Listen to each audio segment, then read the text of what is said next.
Κάνει το 1-0. Τώρα η μπάλα περνάει για το Μάνθο. Μορένο θα περάσει πολύ ωραία. Θα συνεχίζει ο Ερυθρόλευκη. Πασιάς θα κάνει την κίνηση. Αποκρούει και πάλι ο Βάρπε. Ο Μάνθος διεκδίκησε την μπάλα όμως.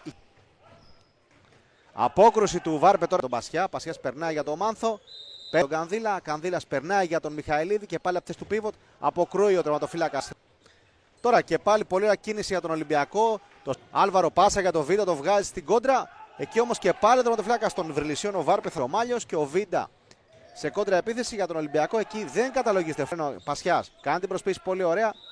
Εκεί υπάρχει φάουλ από το μαρκάρισμα στον Ισπανό. Πολύ ακίνηση από τον ίδιο παίκτη του Ολυμπιακού. Αστοχή.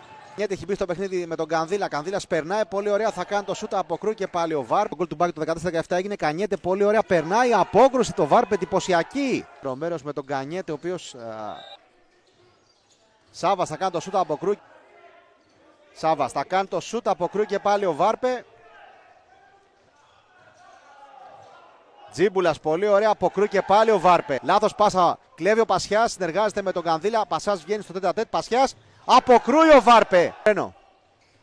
Θα κάνει το σούτ, αποκρούει και πάλι ο Βάρπε. Όμως η Κανιέται διάδρομο για το Βίντα, ο Βίντα στο τέτα-τέτ. Ο Κουν θα κάνει την κίνηση και πάλι τον Κανδύλα. Ο Κανδύλας γυρίζει εκεί, αποκρούει ο Βάρπε. Και καταλογίζεται επιθετικό φάουλ. Τώρα ο Μάνθος περνάει για το Σούργελ στο τέτα-τέτ. Αποκρούει όμως ο